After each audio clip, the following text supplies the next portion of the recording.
may find yourself behind the wheel of a large automobile. And you may find yourself in a beautiful house. Hey everybody! If you grew up or close to my age, remember the golden age of MTV? Oh, before I get distracted, look at that. The fence posts take root here. That's how fertile the soil is. Yeah, so welcome anyways. Today's I got the number 17 on here.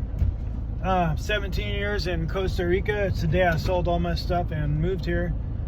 I remember way before any of that ever happened, I remember this song came on in the days of the video, going by the Talking Heads, Once in a Lifetime. Interesting name. And they have I don't know what the proper word is. Repeatedly they say, same as it ever was. And that little hand motion, like that one right there, I don't know if that has magical power or not. Maybe it's just a coincidence. But there's a line in that song that says, you might find yourself behind the wheel of a large automobile. Plenty of space for you, so let's go for a ride. And you might find yourself in another part of the world. That happened to me. So let's go for a ride and well, let's just sit down and talk about this for a little bit. See the view over there? This is a little loop I do every now and then, just to check out the lights. Sometimes at night around sunset, when the light's really good with the sunset, and then the city lights start to illuminate. Just looks like somebody sprinkled gold dust into the valley. But yeah, let's talk about that. How did I get here? And that's a good question.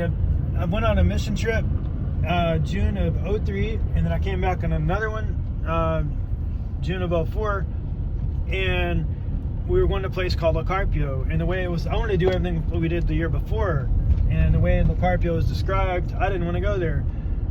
But we went, and walking into that place, there was just what part used to be part of a car was part of a house, people burning wood to cook their food.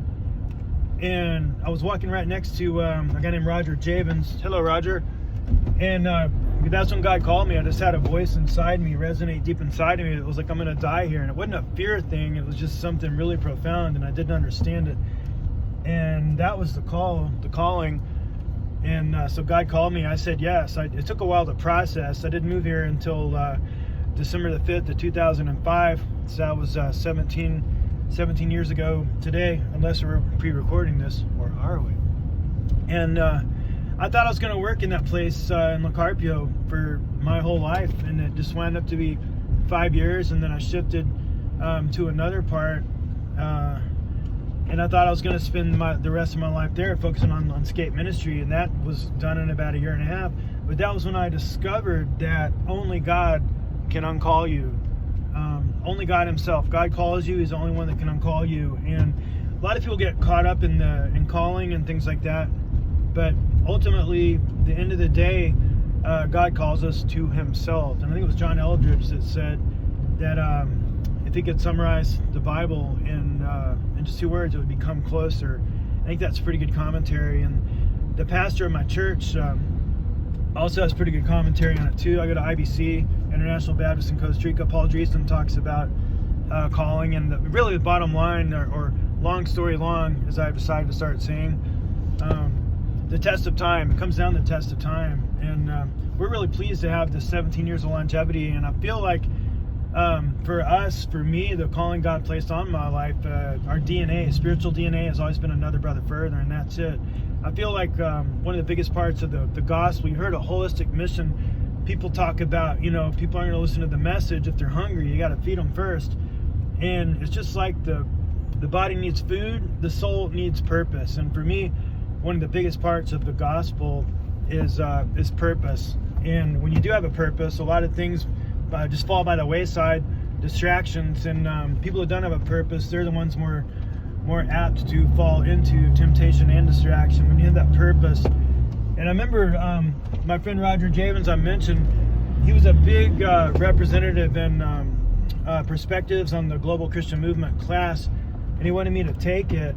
And I was trying to describe it to my dad, who was big into apologetics, and I told him, this was way before I moved in the field or could even comprehend it. I said, I think the class is designed to brainwash you into becoming a missionary. So that's kind of comical now. I went up doing commercials for him, and then I moved into the field. But in one of my commercials I did for him was talking about what I loved about the class. They had different speakers every week, and hearing their stories about being in the field. And all I wanted was to go into the field one day and have my own stories, and now have more than I can remember, and some I wish I could forget. Another guy too was with me. You see, took Experiencing God with Blackaby, and he's pretty big on the verse where Jesus said, I do nothing on my own. I go and where I see my Father working and join him in his work. And there's a guy named Michael Takamura. He was in a wheelchair with HP. He actually worked with my older brother. My older brother mentored him, and then Michael was one of my mentors in that field. So shout out to my big brother Scott. But Michael Takamura would go into the street in Locarpio in his wheelchair, and he was a pitcher, and they'd play wiffle ball, and that's where I saw God working. And I just jumped. I figured I'd be his ball boy or water boy or bat boy.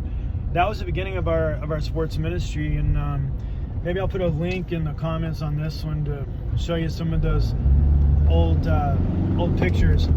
But how about that? So that's how I got here. God called me. I said yes, and been through a couple of shakeups where some people, would have gone home, and I just figured I'm not gonna live a life of regrets. I'm gonna die with my boots on. And so here we are, 17 years later, 17 years, still dropping a hammer and grinding those gears. What's that from? And I guess that's all I got to say now. We're about close to my house. This is a loop I drive every now and then, so I'm going to see the lights at night. But we're still going strong, and I'll send you a few more videos spaced out this month. Just want to say thank you so much for the love and support all these years. We love what we do, and just being able to help somebody go a little bit further than they thought they could, just because someone else believed that they could. That's what God did for me, and just help people discover, develop, and unwrap their gifts, and have that relationship with Christ, to know Christ, and to walk in it, and to become who they're meant to be. Because eternal life starts now. Check this out. There's a Monumental Boyero, and there's the church. Been there almost 100 years. I'm about to get to my house, so thanks for joining me on this ride, and we'll be talking soon. Love y'all.